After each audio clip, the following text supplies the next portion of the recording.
رسول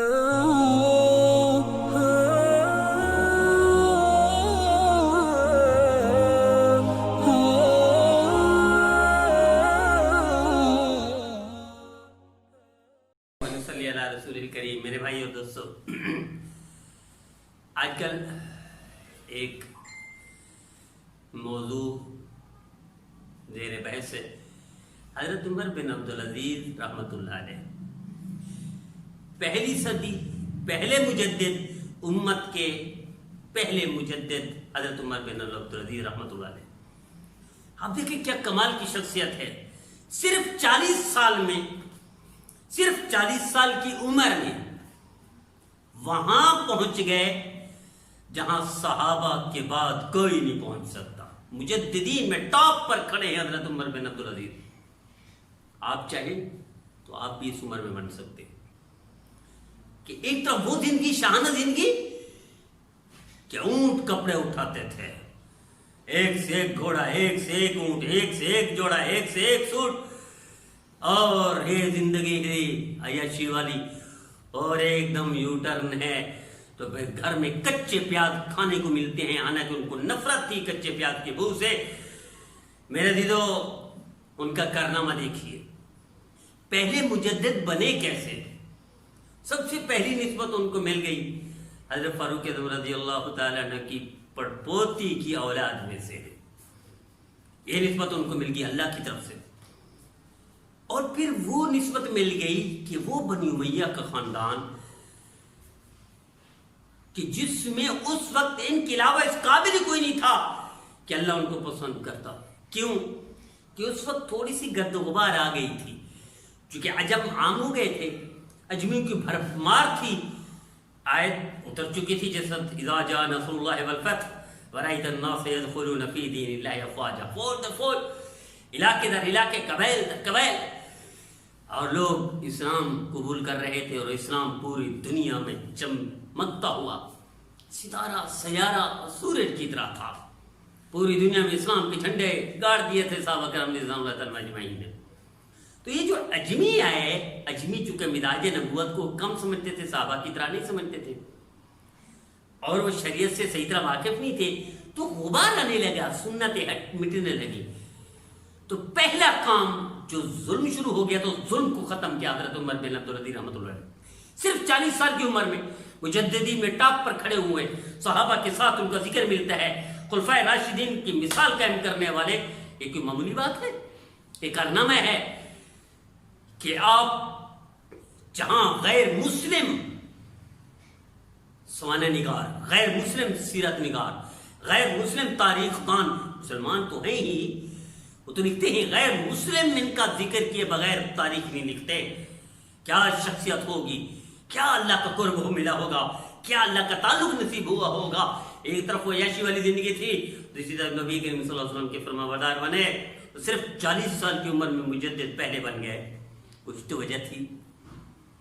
ان وجوہات میں ایک یہ تھی کہ ہر دن مٹی ہوئی سنت کو زندہ کرتے تھے. جو اجمی کی بھرمار سے سنتیں مٹنا شروع ہو گئی تھیں، ہر دن ایک سنت زندہ کرتے تھے. یہ پہلا کام ہے ان کا.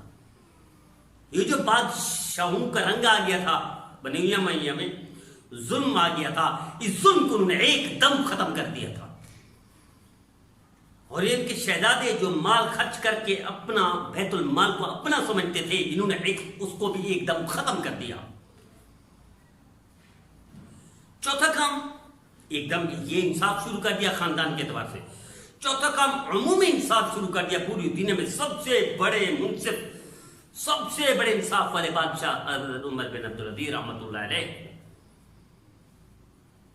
اور پانچ یہ آپ اندازہ کر لیں کہ بعض مورخ، بعض اہل قلم یہاں تک لکھتے ہیں کہ فلاں صحابی سے ان کا درجہ بڑا ہے. حالانکہ صحابی کی کوئی ایک صحابی اس کے قدموں کی خاک کے برابر بھی نہیں ہو سکتے، اس میں کوئی شک نہیں. یہ ہمارا ایمان ہے.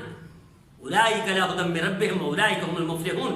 سارے صحابہ کے لیے جن کو اللہ سرٹیفکیٹ دے دے رضی اللہ عنہ مرضان کا، جن کو نبی کریم صلی اللہ علیہ وسلم بشارتیں دے دیں، جو نبی کے ساتھ زندگی گزارے، وہ تابعین نہیں ہوتے، یہ تابعی ہیں. حضرت عمر بن عبدالعزیز صحابہ کو نہیں پڑھ سکتے، لیکن صحابہ سے بعد سب سے معتبر شخصی، ہستی، پہلے مجدد حضرت عمر بن عبدالعزیز رحمۃ اللہ علیہ. عمر کتنی 40 سال، جوانی میں یہ مرتبہ حاصل کر لیا، آپ بھی کر سکتے.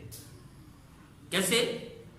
خوف خدا آ گیا تھا، گناہوں سے رک گئے تھے، مٹی ہوئی سنت کو زندہ کر دیا تھا، اپنی زندگی اور عمومی زندگی میں ظلم کا خاتمہ کر دیا تھا، اور اللہ کی نافرمانی چن چن کے نکال رہے تھے، اللہ کی فرمانبرداری چن چن کے نافذ کر رہے تھے، نبی کے صلی اللہ علیہ وسلم کی سنت کو چن چن کے زندہ کر رہے تھے.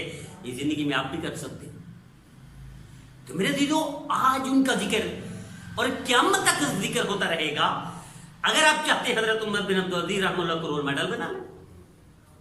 اصل رول ماڈل ہمارے لیے نمونہ، لقد کان لکم فی رسول اللہ اسوۃ حسنہ. نبی کریم صلی اللہ علیہ وسلم سے بڑا رول ماڈل دنیا میں کوئی نہیں. لیکن اگر بادشاہوں میں آتے ہیں، حضرت عمر بن عبدالعزیز رحمۃ اللہ کو رول ماڈل بنا لیں. 40 سال کی عمر میں وہ نمایاں مقام حاصل کرے کہ قیامت تک کوئی مورخ بھول نہ سکے، تاریخ دان نظر انداز نہ کر سکے. اہل قلم ان کا ذکر کیے بغیر آگے نہ بڑھ سکے. اسٹاپ لگ جائے، ان کے گھوڑے رک جائے، دوڑے لگی ہوئی ان کی ختم ہو جائیں، تو کوئی تو وجہ تھی حضرت عمر بن عبدالعزیز رحمۃ اللہ کے جب اسٹاپ لگتا ہے. تو میرے عزیزو، یہ اللہ کا قرب کی نشانی تھی، نبی کے صلی اللہ علیہ وسلم کی تابعداری کی وجہ تھی. اللہ کے ساتھ قرب اور اللہ کے ساتھ مضبوط تعلق اس کی بنیاد تھی. کو ایسا تھا کہ شیر اور بکری ایک گھاٹ پر پانی پیتے تھے، اور یہاں تک کہ بعد مورخین نے لکھا کہ اتنا انصاف کو وہ کیا کہ خاندان جن کو لت پڑ چکی تھی، تھوڑی سی عادت پڑ چکی اختیارات استعمال کرنا، بیت المال کو اپنا سمجھنا، اور ظلم ان کی جو گھٹی میں پڑ چکا تھا اس وقت اس خاندان میں، تو ان کو سازشیں کرنی پڑ گئی کہ یہ کہاں سے صحابہ کی مثالیں زندہ کرنے والے آ گئے، ان کا نام کیسے اوپر جا رہا ہے، ان کے تذکرے کیسے دنیا میں عام ہو رہے ہیں، اور ان کو یہ قرب اور تعلق کیسے مل گیا. ان کو سازشیں کر کے زہر دینا پڑ گیا. تو میرے عزیزو، ایسا مرتبہ، ایسی شان، ایسا ذکر آپ بھی حاصل کر سکتے ہیں. وہ اللہ کے قرب سے ملے گا، نبی کریم صلی اللہ علیہ وسلم کی تابعداری سے ملے گا، اللہ کی فرما برداری سے ملے گا، گناہوں کو چھوڑ کر پرہیزگاری سے ملے گا. تو آئیے ہم طے کر لیں. آج پوری دنیا میں ایک دفعہ پھر ذکر ہوا ہے کہ کچھ شرپسند، نا سمجھ، کم عقل، کم فہم لوگوں نے، اور میں سمجھتا ہوں مسلمان ایسا کر ہی نہیں سکتا. یہ غیر مسلموں کی سازش ہے کہ مسلمانوں کو تقسیم کرنا چاہتے ہیں، مسلمانوں کے جذبات کو ابھار کر ان کو آپس میں لڑانا چاہتے ہیں. کوئی بھی ہے وہ مسلمان نہیں ہو سکتا، کوئی بھی ہے اللہ کا پسندیدہ نہیں ہو سکتا، کوئی بھی ہے نبی کریم صلی اللہ علیہ وسلم کے ساتھ اس کو اتنا سا تعلق بھی نہیں ہو سکتا. یقیناً شر پسند نے جو یہ واقعہ کیا ہے، وہ اپنے انجام، اپنے انگارے بنائے ہوں گے، اپنے ہاتھوں سے اپنی جہنم کی قبر کھودی ہے، اپنے ہاتھوں سے اپنی تباہی کے دستخط لیے ہیں، اپنے ہاتھوں اپنی بربادی کے فرمانے حاصل کیے ہیں، اور اپنی ناکامی کو دنیا میں دکھا دیا ہے. لیکن کامیابی کے جھنڈے انہی کے ہیں کہ ایک دفعہ پوری دنیا میں تذکرہ ہوا ہے حضرت عمر بن عبدالعزیز رحمۃ اللہ علیہ اور ان کی وفادار بیوی، جن کا شوہر بھی بادشاہ ہو، بھائی بھی بادشاہ ہو، والد بھی بادشاہ ہو، 4 نسلوں سے، 4 مشتوں سے شہزادی ہو، اور اس کی قبر کو اس طرح یہ شر پسند لوگ، میں سمجھتا ہوں شیطانی چرخے اور شیطان کے پیروکار ان لوگوں کو کرتے ہیں. ان کی اس طرح قبروں کی بے حرمتی کرنے سے اللہ کے ہاں ان کا درجہ نہ کم ہوگا اور نہ ناپسندیدہ لسٹ میں شامل ہوں گے، بلکہ اللہ کا قرب ان کو اور ملا، اور ذکر بلند ہوگا، اور قیامت کے دن کھڑے ہوں گے نبی کے صلی اللہ علیہ وسلم کے سائے تلے، اور یہ لعین ملعون لوگ، شر پسند لوگ، یہ جہنم کے راستے پر اس گڑھے میں پڑے ہوں گے، اور ان کہیں گے کہ کاش ایسا نہ کرتے، کاش ایسے بدبختوں کے ساتھ ہم دوستی نہ کرتے. یہ جہنم کے راستے پر ہوں گے. حضرت عمر بن عبدالعزیز رحمۃ اللہ نبی کے صلی اللہ علیہ وسلم کے جھنڈے تلے جنت جا رہے ہوں گے.